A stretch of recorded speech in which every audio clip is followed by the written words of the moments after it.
ուղղությամբ։ Հիմա ո՞րն է սրանց հիմնական ուրեմն գործիքը, որով իրենք կարողանում են այնուամենայնիվ հաջողության հասնել։ Տեսեք, եթե մենք Սամվել Կարապետյանի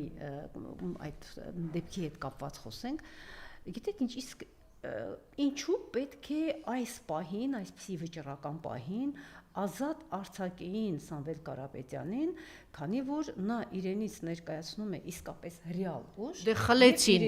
իրենից խլեցին 380 միլիոնի, սիրելի հայրենակիցներ, 380 միլիոնի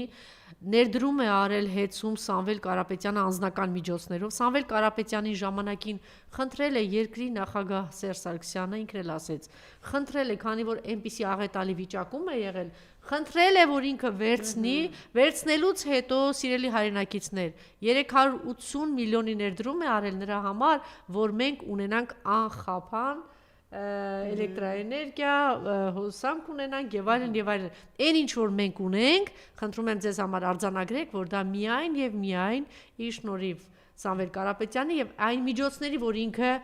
վաստակել է եւ աշխատել է ուրիշ երկրում եւ այդ ամեն ինչը բերել է իր երկիր։ Այսինքն այս իշխանություններին ձեռնտու չեն այն մարդիկ, ովքեր իրենց ներսում հայրենիք ունեն եւ իրենց միակ զենքը այսօր վախի ու տերորի մթնոլորտի տարածումն է։ Տեսեք, հենց հաջորդ օրը իրենք դեռ շունչ չքաշած մտան հաղթանակ, ուրեմն այդ դաշինքի, չէ, ներկայացուցիչների, իրենց աջակցողների տները եւ մենք այսօր ունենք փաստ, որ կան ձերբակալվածներ։ Այսինքն տեսեք, ինչ աստիճանի են իրենք զգուշանում հայրենանվեր ընդ որում պայքարող ուժերից, որ նույնիսկ արդեն ընտրությունները կարծես թե հոգուտ իրենց ավարտված են, իրենք չեն հանգստանում, իրենք ուզում են այսպես հավաքել, մաքրել տարածքը, քաղաքացիական դիրքորոշումներով մի շարք անձանց գաղտնալսել են եւ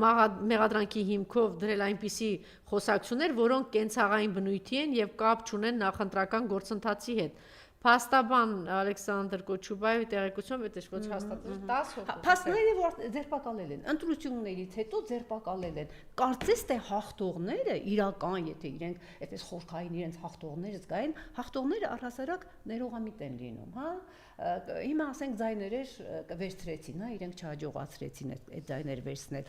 Այնուամենայնիվ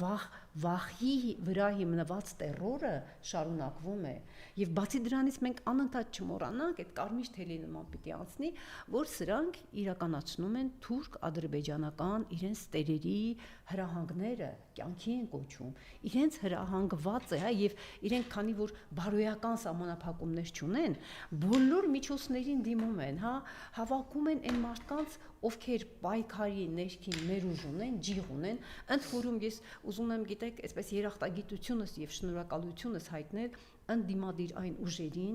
ովքեր ներգրավված էին այդ քարոզչական ուրեմն աշխատանքում, դա շատ ծանր աշխատանք էր, նաև հանձնաժողովներում այդ ծանր աշխատանքը, տեսեք մենք այսպիսի մարդիկ ունենք, սա այն ներուժն է, որի վրա հենվելու է Հայաստանը, եւ ահա դրա կողքին մենք ունենք մի հատ ուրիշ ռեալություն, այսպես ասենք, հա, ԿՊ-ական ռեալությունը, բայց իրենք օգտագործեցին եւ սա վաղուց է երևում, նոր բան չէ, վախի ազդեցությունը մարդու վրա։ Վախը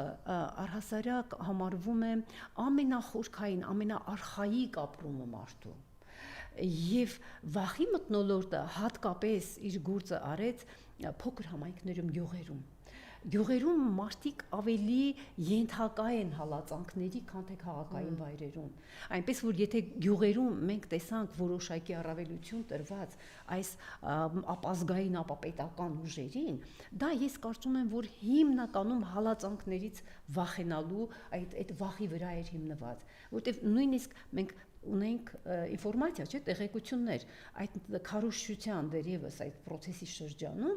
մարդիկ վախենում էին, մարդիկ վախեցել են իրենց կարծիքը արտահայտել, ուրեմն տեսախցիկից վախեցել են եւ եղել են փաստեր, որ հենց որ հասարակ քաղաքացին իր դիրքորոշումը, հա, ընդդիմադիր դիրքորոշումը արտահայտել է րոպեներ ժամեր անց, ինքը ինչ որ մի հարված ստացել էր, ինքը իր հարազատը եղել են այսպիսի փաստեր, հա, մարդիկ ովքեր մասնակից են քարոզչության այսպիսի բաների մասին են խոսում,